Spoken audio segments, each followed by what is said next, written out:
It's go time. How are you? How are you? It's Friday. I'm back in the saddle.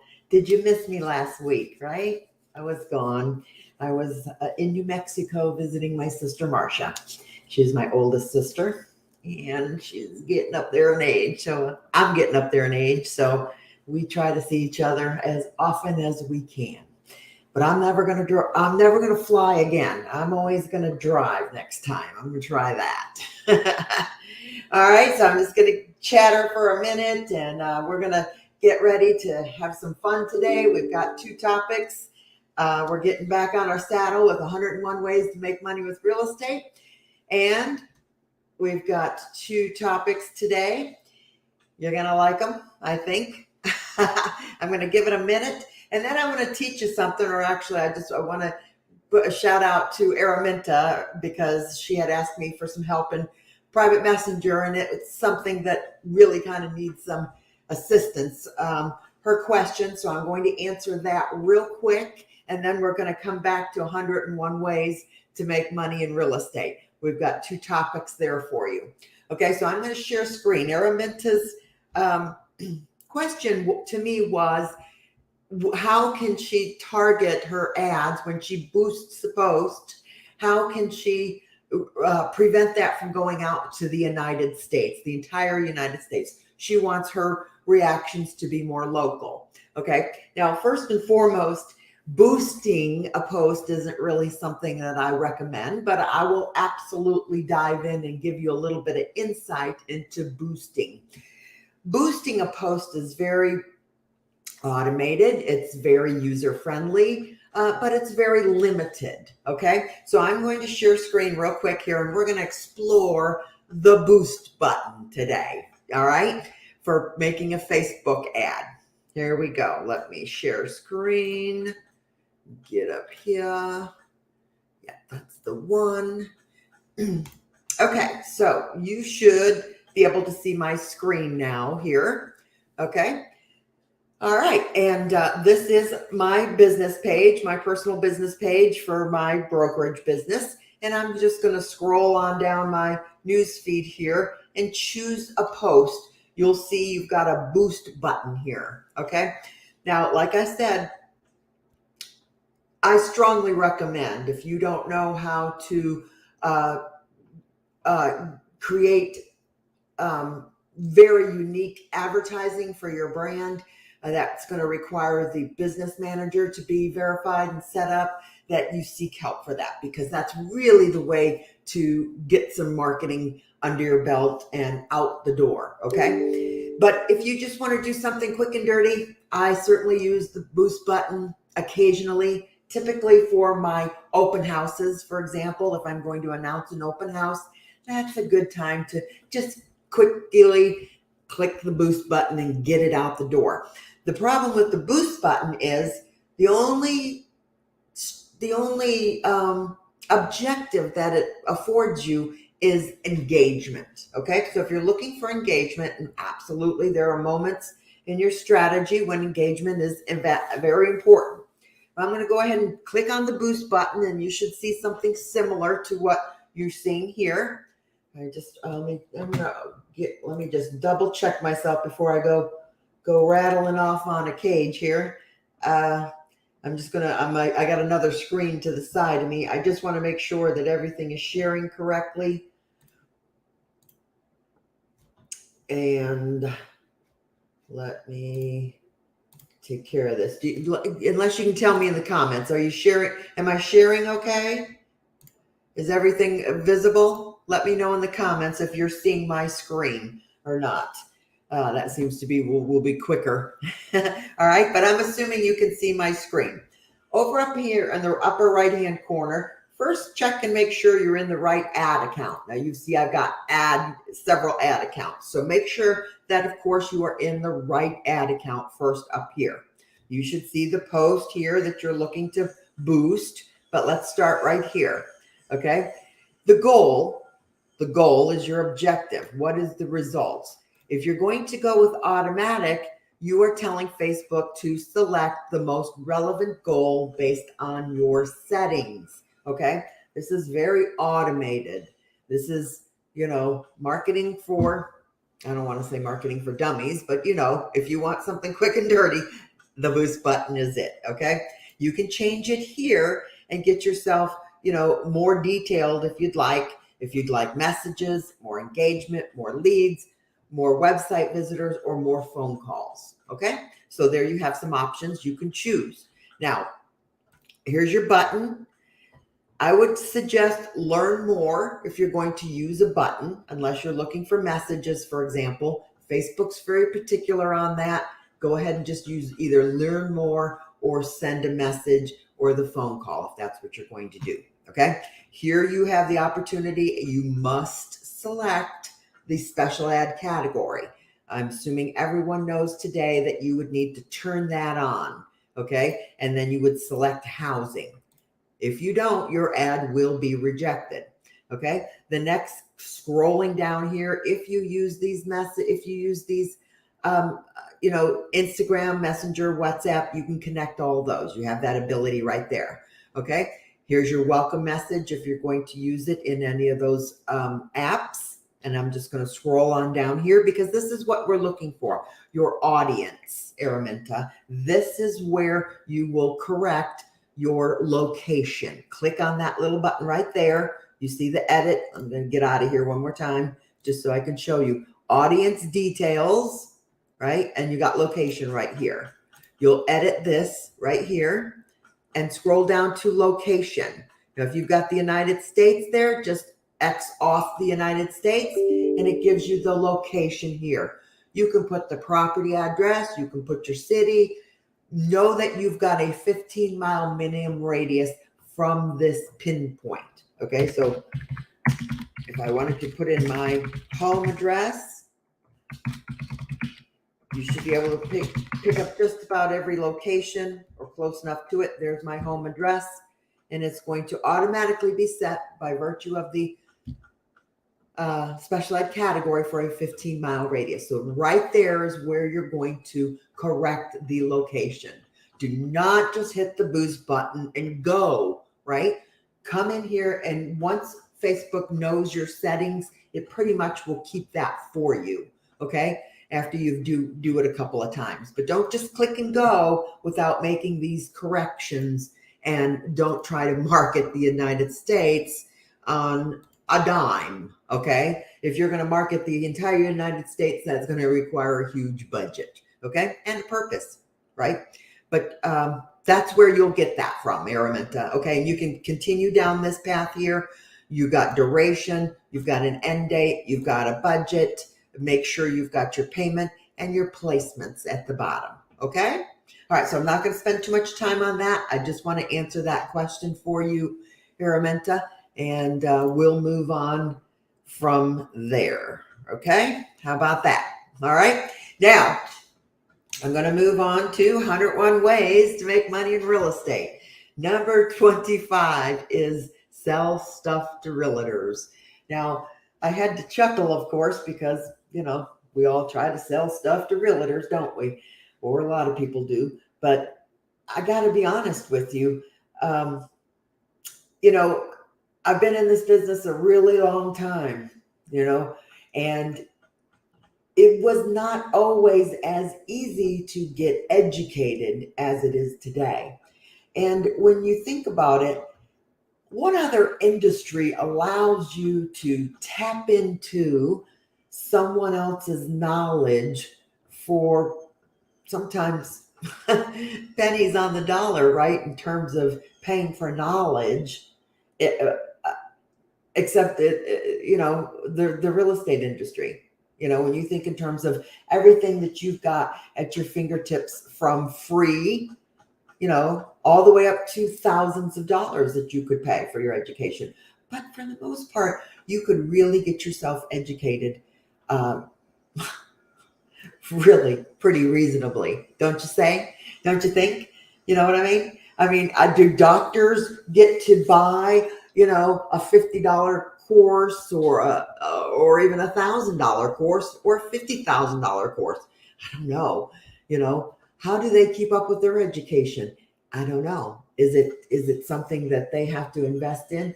How about lawyers? Any other industry? Can you tap into education so inexpensively? Seriously. I mean, I'm serious. When I look at my own career, for example, I pulled the trigger on a $47 course, how to sign up for BPO companies, back in the day, right? That $47 course started my path to 7 figures in the course of my career. I ended up listing REO properties for 12 years, all right, with pulling the trigger on a lousy $47 purchase. Okay. So that's what I'm talking about. I mean, what other career can you expand your knowledge so easily, right? So easily.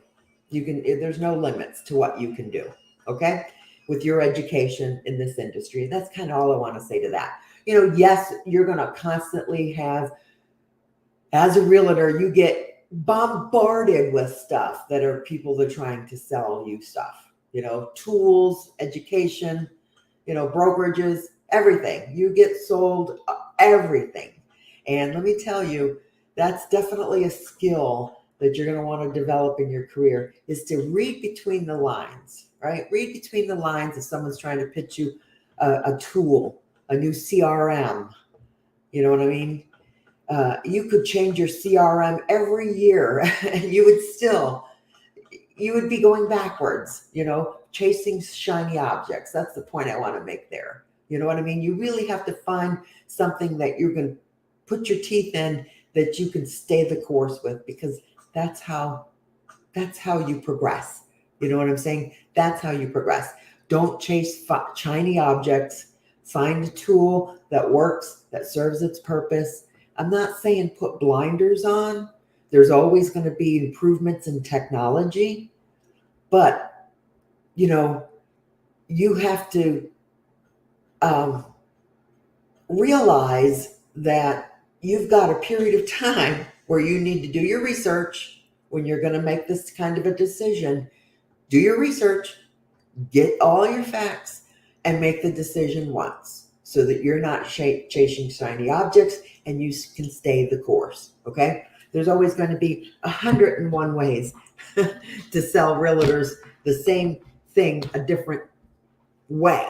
Okay. So just be careful of that. All right. So here we go with the next topic.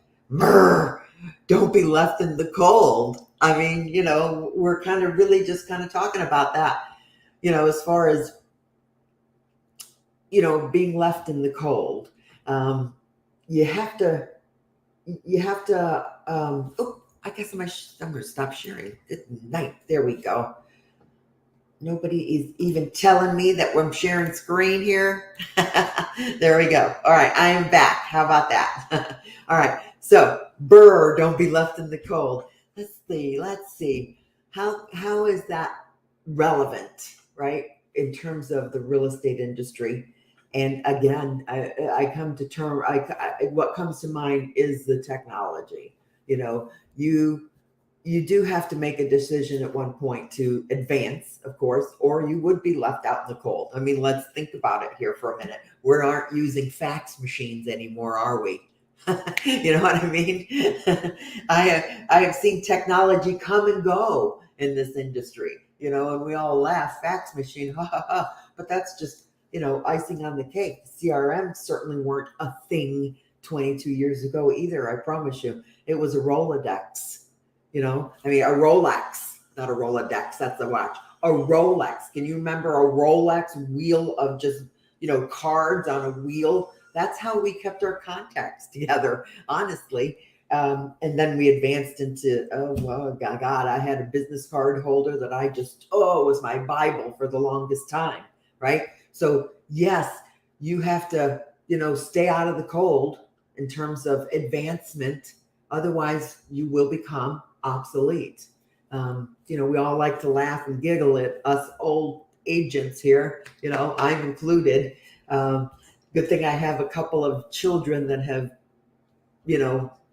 forced me to take the technology and grab it by the horn, and deal with it. But I'm getting up there in age there, and I can feel, God, if I didn't keep up with this, I would definitely be out in the cold.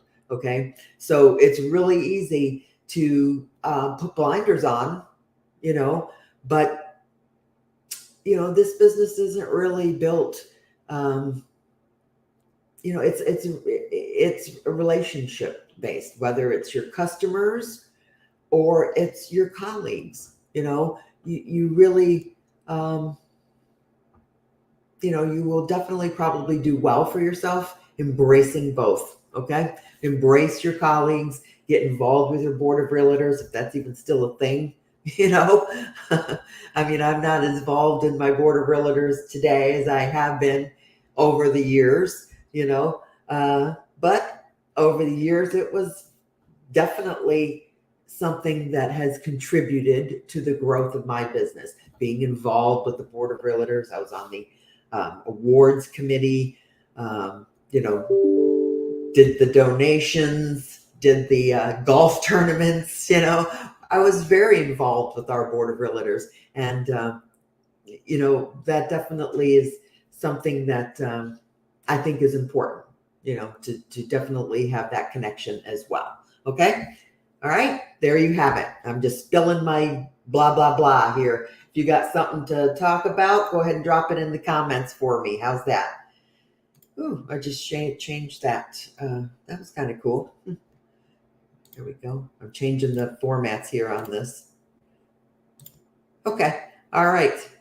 Well, they're doing a couple of things differently here on this platform. How are you? Talk to me. Who's here with me today?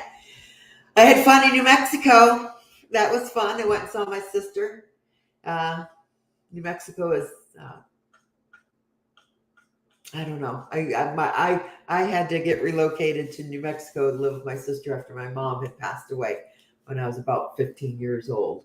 So when I go back to New Mexico, it is kind of like going home. It's a little bit more than just seeing my sister. It's a little bit like going home. She raised me from that point up, and man, she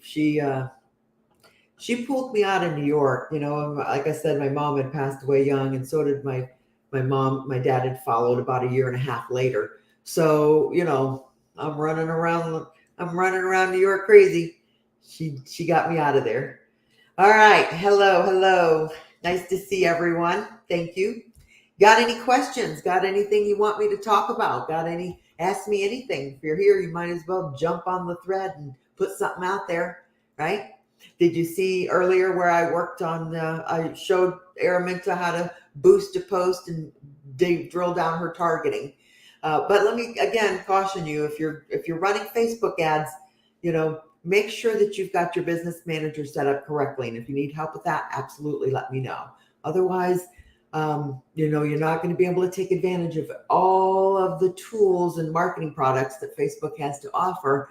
And, it's really, not going to perform as well for you as it could. Okay. So Facebook is something, like I said, I pulled a trigger on a $47 product to figure out how to make, a resume, right? This $47 product that I bought taught me how to make a resume, gave me a list of 100 BPO companies, and that was it. It was an audio of a seminar he probably did, and that was it. I was off to the races, and it accelerated from there. Of course, my education continued to be able to develop an REO brand and to be able to list and sell REOs for over a decade. But these are the decisions that you have to make, for your career and your business, is what direction you're going to take your business for the next decade. If you're an agent, do you plan to get your broker license? Do you plan to expand with a team? Do you plan to stay small? These are some things that you can decide, along the way. All right. And if you need any help, I'm here, right? Have you been a member of ResNet? Yeah, that was definitely ResNet is one of the tools that is still used today for REOs, and if you're not that the market is different today than it was back in '08 and '09. Back in the day, if you wanted to break into that industry, that part of our industry to list bank foreclosures, and it goes with the market. It's lucrative, and then it's not so lucrative, right? But it'll be lucrative when it's lucrative. It's lucrative for a decade at least, okay? But and I saw that taper off, and now it's going to come back. I promise you, because it's circular. Everything is circular. Don't think that it isn't, okay? But today there's only about 3 major platforms that you have to be invested in. And of course, when you do that, you're going to want to polish your brand to, have a marketing message that reaches and, displays you as an REO listing agent, right? You have a team in place that you've got, the capability of handling the business. That's polishing your profile, your brand, your email address, everything to be focused on that type of product. Okay. You're no longer marketing buyer and seller, as a buyer or seller's agent. You have to specifically brand yourself for that type of business. But those 3 platforms, that's all you really need to be invested in, because all of the businesses today and in the future will be handled, not all of it, all of the major players, let's say, you're always going to have little smaller community banks that'll tap into different resources to liquidate their assets, right? Their asset management companies, large and small, that'll be in the market. But all of the major players will be on those 3 platforms. And if you're invested in them, that's how they will reach out to you for assignments and that kind of stuff. So it might take being invested in those platforms for a year or 2 or 3 before you see business. And this is where you have to decide whether you're going to stay the course, because it's like anything else. It's getting your foot in the door. When an asset manager is looking at your profile and they're scanning the profile for agents available in that particular area where they have assets, they're going to look and see how long your profile has been there. How long have you been doing this? So sometimes it may take some seasoning, so don't give up if that's the route you want to take. And I strongly also only recommend that you take this route if you are a broker, okay, and a broker owner. You certainly don't want to build this, if you are just an agent somewhere, okay, because all of this will require your broker's signature, okay. And you'd be building business on rented land. Let's put it that way. All right. There are 3 platforms. ResNet is one of them.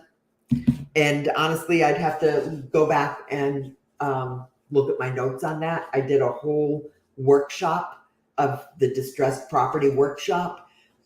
That's available for $47. That kind of lays out the whole path for you. Okay. So, I can drop that link in there for you if you're interested. You're going to really want to prepare yourself a little bit more, and it would be a disservice if I told you just go sign up with those platforms, because you really need to be much more prepared before you do that. Okay. All right. So I will drop the link for that in there if it's something you're interested in. Okay. All right. Any other questions? How's business out there in your market? Who is this anyway? It doesn't say, it just says Facebook user. Who is that?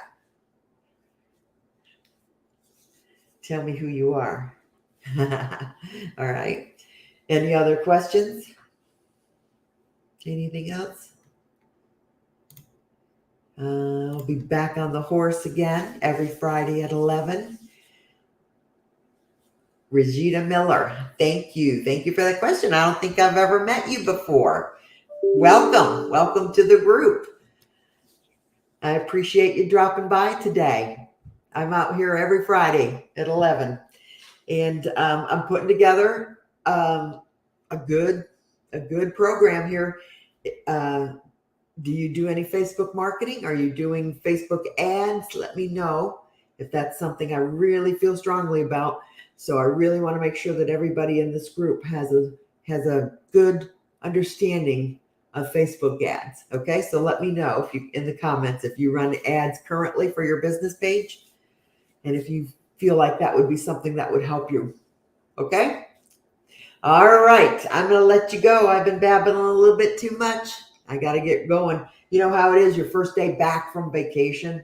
It's kind of like the first day, or the last day before you're trying to leave. It gets crazy with stuff I got to catch up with,